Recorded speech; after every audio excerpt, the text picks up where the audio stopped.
By the way, Eric Dickerson and I have something in common. He didn't eat before a game, and I don't eat before a workout because I feel fast. That's how I felt light. I always felt light. I never eat before I work out, so I fly around the gym. You fly around the gym? No, right. Okay, so can you explain to me? You've been in fights. Yes. Okay, you were feisty. So Myles Garrett takes his helmet off. Explain what a football player's thinking. Well, first of all, you got to understand, you go into a game, to a game, and it's all about contact. It's about hitting. You hear him, hit him, kill him, knock him out. That's the mentality. You have a game that is a very violent game. You have a game that is a divisional game. They don't like each other. And, Mason Rudolph tried to, grab his helmet after the sack, pull his helmet off. And he's already mad because, it's just that's how football is. You're hyped up.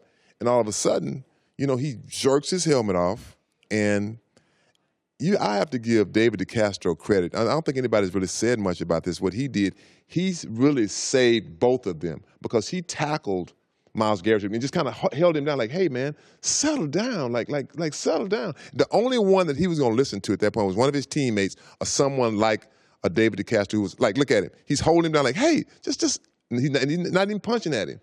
But you lose your cool. I mean, you do. Did you ever lose your? Most definitely. I lost my cool before, but not like this. I would never pull my helmet off, and that's chin strap better be strapped up. That's your moneymaker. Yeah, that's it because we had to fight with the Jets, and John Robinson said before the game, look, if Gaston gets a sack, don't you let him do that silly dance. And you got it on Jackie, and Jackie pushed him. And the fight was on. I mean, both benches. I don't know what happened to Jackie. I think he's on the ground somewhere. We're fighting everywhere. It's fights everywhere.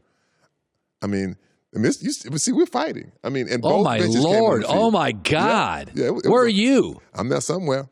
I had a defensive back somewhere, and then I can't think of his name. So your coach said, "Don't let him do that dance. Don't let him do that." Okay, there you are to the left. Yep, I went on a route. Oh, there's Vince Ferragamo. Because I was downfield by the DB, so when they started, I grabbed the defensive back, was holding him back. Oh, look at that! And we're fighting. I mean, it was fines everywhere. But those so, by the way, it's just mayhem. You've been in that. It's mayhem. It's mayhem everywhere. See, back in those days, they're showing the fight. Now they try to cut away from the fight. I mean, because you don't want to have that image of the National Football League fighting. Right. But like that stuff is going on. It's still. What about Mason Rudolph? A lot of people want him suspended. I think a quarterback should be protected. Here's the thing. I said this. If I walked into a bar and I jumped on you when I was bigger, and then in 8 seconds I hit you with a beer bottle. In the 8 seconds between I jumped on you and the beer bottle, you have a right to gouge my eyes. You're defending yourself. Yeah. I got a guy that's 45 pounds heavier on me. I'll grab your stuff. I'll do whatever I got to do. So to me, Mason Rudolph, I'm going to give you a lot of latitude. If a big guy hits you late penalty, jumps on top of you, pins you down, I'm going to give you latitude on that.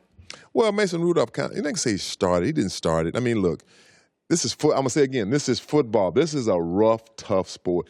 He grabbed Garrett's helmet, trying to pull his helmet off. That kind of started it all. The late hit started it all. Yeah, yeah. I mean, no. Yes, it did. You're right. It started it all. But that's what got it kicked off. But when you get into a fight in a football game, you're not thinking about the round. You're not thinking I'm gonna get suspended. I'm hurting my team. You're thinking about I'm fighting. I don't care what nobody says, what nobody does. Only people that really can control you would be your teammates. And in this case, it's not even his teammates. It's David DeCastro that held him down. And really, I think about this could have turned out very tragic. I mean, he could have hit him in the forehead and killed him, or hit him in the side of his head and killed him with that helmet. Well, that's why the suspension, by the way, is indefinite. The NFL is going to – you're out for the year. We may keep you out till next year. Right. Like even in the fight we just showed with you guys, I mean, you're just throwing punches. We see fights almost every week. This was a weapon. Yeah, I mean – like a baseball bat. If I threw at your head and then came after you with a bat. Like it's funny. Baseball – you would be so ostracized as a baseball player if you used a bat in a player. I don't think players would ever let you in. In football... No, it happened in baseball, and I think in the 60s it happened. It did, and that guy was Juan Marichal. Yeah, Right.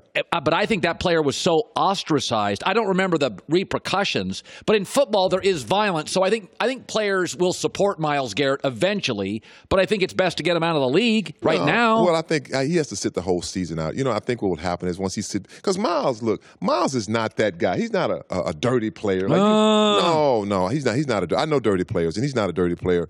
A lot of late hit penalties. The late hit penalties are because of how the league has changed. When I look at some of the penalties they call late hits on him, the guy's throwing the ball, and they want the defensive player to stop in his tracks, stop your momentum, don't hit our precious quarterback.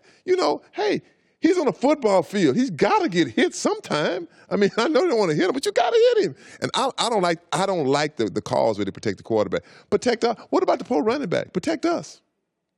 So you can't say none of that, can you? Let me ask you about this. So you said John Robinson, who I don't know but watched for years. You said Robinson said, "Don't let Gastineau do that silly dance. Go after him." Here's what I said when I watched. He didn't say go after him.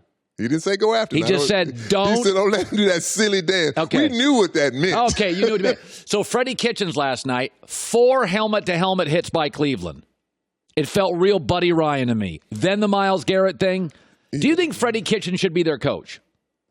Well, that's not my job to call. But when you watch, what do you see?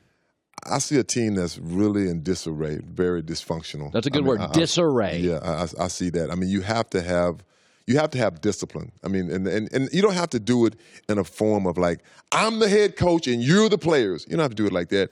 You have to. Respect is earned, is what it is. It's earned. It's like discipline is something that you work at, you earn it. I want my players to be disciplined. You would never see nothing like this in New England. You just wouldn't see that. No. You wouldn't see it in L.A. You don't see it with the Colts, by the way, because they respect their coach. You respect their coach. I mean, this is a young coach. I mean, and so. I just feel like they got so many different personalities on this Cleveland Browns team. You got, you expect so much. Now, I'll say this much. If the Cleveland Browns right now were 8-1, and even this would have happened, this would have happened, they wouldn't be talking about Freddie Kitchens' job at all. It wouldn't even be I think this got him fired. I think they don't want him there. And, Eric, this is an easy out. Cleveland at the end of the year can say, we were so embarrassed by this. It was so not us.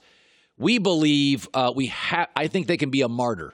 Watch Cleveland, because Cleveland, you know Cleveland doesn't want him there. John Dorsey knows he doesn't want him there. I think this signals the end, win or lose. Okay, let's move to this. Okay.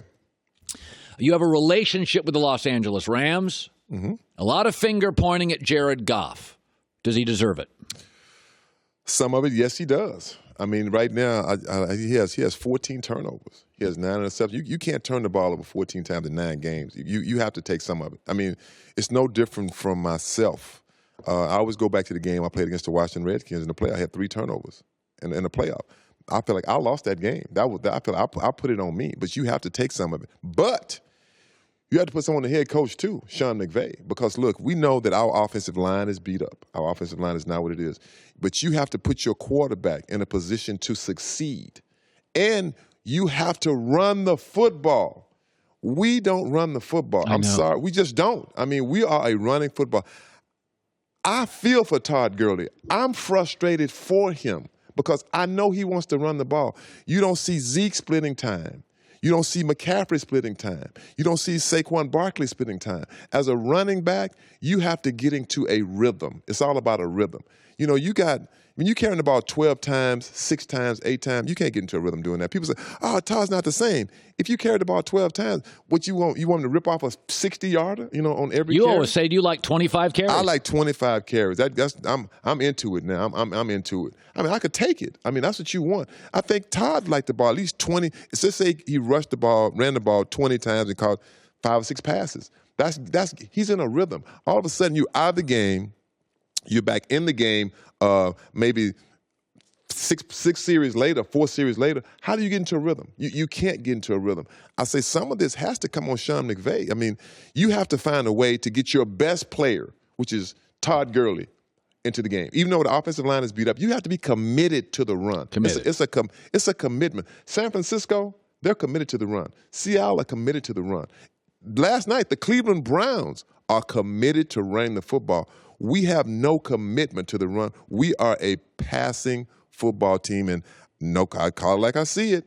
You have to put some of this on our head coach, Sean McVay, and our offensive line is beat up. It's not the same. But if you're the head coach, you have to come up with a way to help our quarterback out. I mean, he is what he is, and we know that. I mean, he's not that guy that's going to be... He's Matt Ryan. He's not Deshaun That's Watson. Exactly. He's not a guy that's going to run out the pocket or run to the... He's not. He's a guy that can move right to left a little bit, but you can't ask him to run 15 or 20 yards, 3 or 4 times. That's not going to happen. Eric Dickerson, the Hall of Famer. That fight video was spectacular by you. I don't condone violence, but I'd love to see you mix it up a little bit. Got to mix it up a little bit, Colin. Good stuff. Hi, everybody. Thanks for watching. Subscribe here to get the latest from the show. Also, be sure to check out more of the best clips from The Herd or go watch a few segments from other shows on FS1.